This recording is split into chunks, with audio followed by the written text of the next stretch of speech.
Hi, my name is Jennifer Gorley. My student ID number is 3079576, and I am in VTHT 1301, and this is the fall 2016 semester.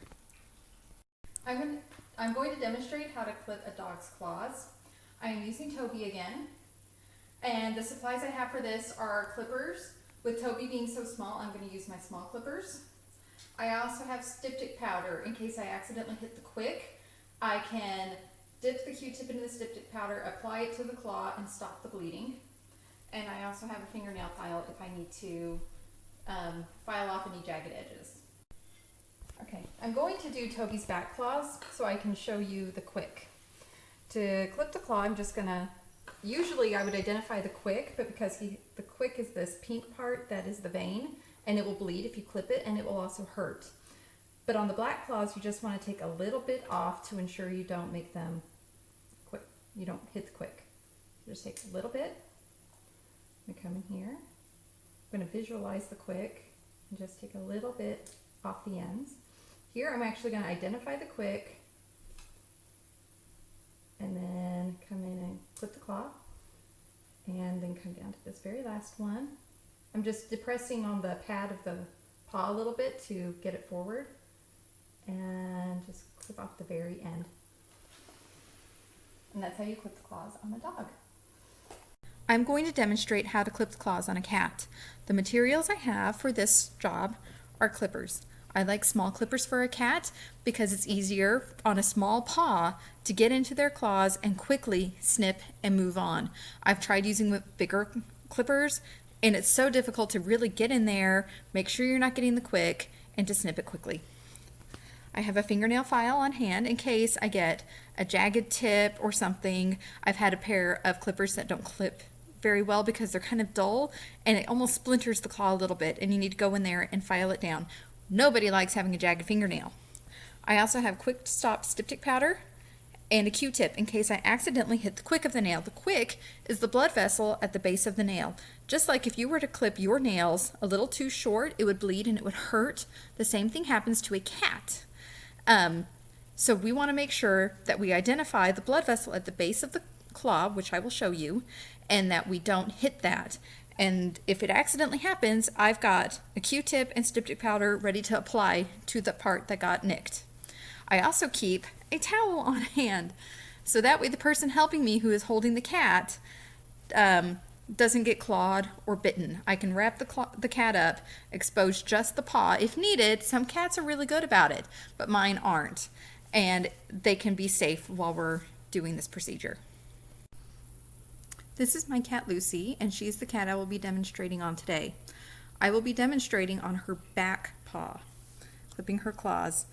Cats on the back paw have 4 claws, and on the front they have 5. They have a thumb claw right there that you want to make sure you get. I put my cat under a towel because she resists having restraint and doesn't like having her claws clipped. So for my son's benefit and for his safety, we have wrapped her under a towel.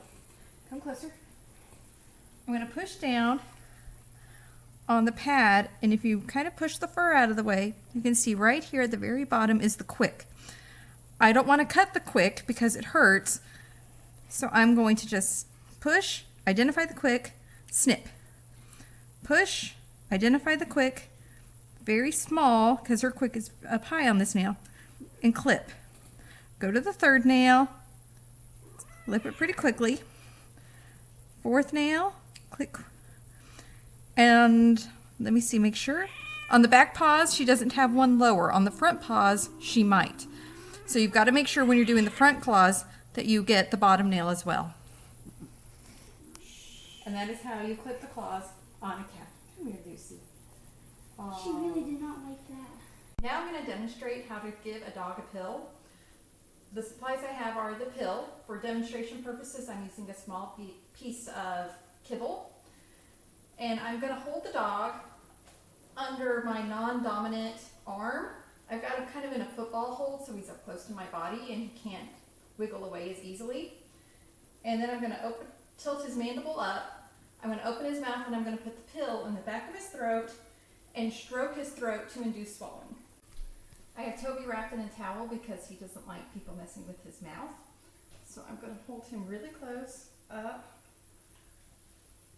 open his mouth. I'm going to drop it in the back of his tongue and stroke his throat, and he swallowed it. Today I'm going to demonstrate how to pill a cat. For demonstration purposes, and because my cat is not on any medication, I am going to use a small piece of kibble, and because I know my cat hates any form of restraint, I'm going to also use a towel. The process I'm going to use is I'm going to hold her football style under the arm of my non-dominant hand. That way I can reach around, hold her front paws, and I can hold her close to me.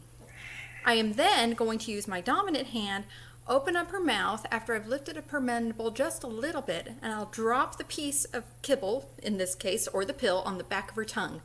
I will then rub her throat to encourage swallowing. Let me demonstrate. This is Lucy. She is a 14-month-old spotted tabby, and she hates it when we don't treat her like a human. She resists anything that treats her like a cat.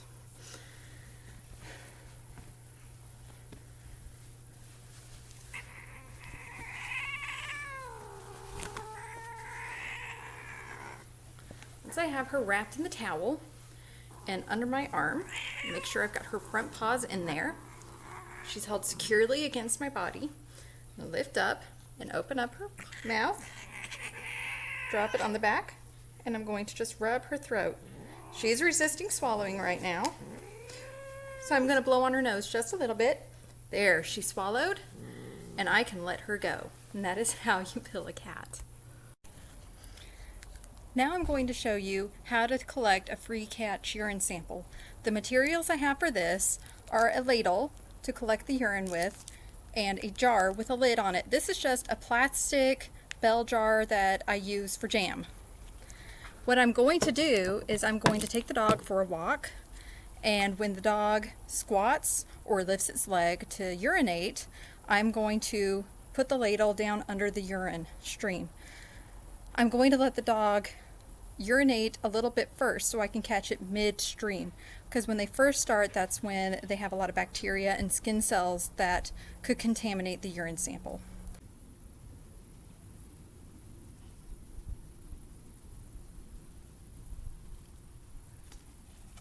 Got some.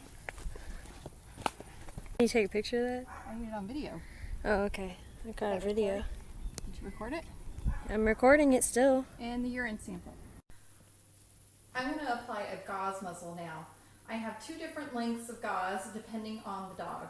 Because I'm using Toby and he's a Chihuahua and he has a very small snout, I'm going to use a 1-inch gauze as opposed to a 3-inch gauze. So you want to unroll the gauze, and I'm going to put it in a loop. The bottom of the loop can be either on top of the dog's muzzle or on the bottom of the muzzle.